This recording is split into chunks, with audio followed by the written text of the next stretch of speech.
পরমাণু হয়তো তৈরি করেই ফেলেছে ইরান। হয়তো এমনই একটি গুঞ্জন শোনাও যাচ্ছে এবং দীর্ঘদিন যাবত অনেকে বলছে যে ইরান ইতিমধ্যে পরমাণু তৈরি করতে সক্ষমতা অর্জন করছে, কিন্তু এখনো পর্যন্ত তেমন অথেন্টিক কোনো রিপোর্ট নাই। তবে সম্প্রতি কিছু গোয়েন্দা রিপোর্ট অনুযায়ী জানা যাচ্ছে যে ইরানের যে যুদ্ধ সক্ষমতা এখনো প্রচুর পরিমাণে স্ট্রং এবং খুবই শক্ত। তারা আগামীতে এখনো অনেক দিন যাবত কি করতে পারবে, এই যুদ্ধ কন্টিনিউ করতে পারবে, বা তাদের অস্ত্র ভান্ডার এখনো অনেক শক্তিশালী বা মজবুত। এবং এখনো পর্যন্ত ইরানের মানে টোটালি আপনার 4টা লেয়ারে মানে 6 ঘন্টা 6 ঘন্টা 6 ঘন্টা 6 ঘন্টা 24 ঘন্টায় তাদের কি হচ্ছে যে অস্ত্র তৈরি করতে আছে, তাদের যে মিসাইল সিটি আছে সেখানে, এবং সেখানে যুক্তরাষ্ট্র কোনোভাবে হামলা করতে পারছে না, কারণ সবার আছে মাটির নিচে।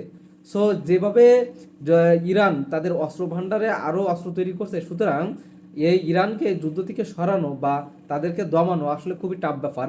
যে কারণে কি করছে যে ট্রাম্প সে 5 দিন সময় নেওয়ার পরে আবার কিন্তু 10 দিন সময় নিয়েছে, বলছে যে আগামী 10 দিনে ইরানে যে পাওয়ার প্ল্যান্টগুলোতে হামলা করার চিন্তা ছিল সে চিন্তাগুলো নাই।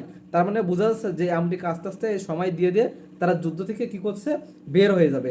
এবং তার থেকে অবাক করার বিষয় আছে, কিছু কিছু গোয়েন্দা রিপোর্ট অনুযায়ী বিশ্বের টপ ক্লাস যেসব গোয়েন্দা আছে ইরানকে নিয়ে তারা যে গোয়েন্দা রিপোর্ট দিয়েছে সেই গোয়েন্দা রিপোর্টে উঠে আসছে যে ইরানের এখনো পর্যন্ত যে পরিমাণে তারা শক্তিশালী, এবং ধারণা করা হচ্ছে যে ইরান হয়তো বা তাদের পরমাণু অস্ত্র ইতিমধ্যে তারা তৈরি করে ফেলাইছে, এবং আগামীতে যদিও বা না করে খুব দ্রুত সময়ের ভিতরে সেটা প্রিপেয়ার হবে, তৈরি হবে, এবং সেটা তারা প্রকাশ্যে দেখাবে যে তাদের কাছেও এই অস্ত্র আছে। এবং আলটিমেটলি এমনই শক্তিদার রাষ্ট্র ইরান হতে চলেছে। যে কারণে ধারণা করা যাচ্ছে যে যে ইরান যদি এই সক্ষমতা অর্জন করে তাহলে যুক্তরাষ্ট্রের যেভাবে যুদ্ধ থেকে পিছাচ্ছে, তো খুব দ্রুত হয়তো বা যুদ্ধ কি হয়ে যাবে যে বন্ধ হয়ে যাবে, যদি ইরান তাদের সে পরমাণু অস্ত্র প্রকাশ্যে বের করে দেয়। সুতরাং এখনো পর্যন্ত বোঝা যাচ্ছে না যে যুদ্ধের মোড় কোন দিকে যাবে, তবে যুদ্ধ এখনো অনেক কয়েকদিন কন্টিনিউ হবে আশা করা যায় এমনটাই।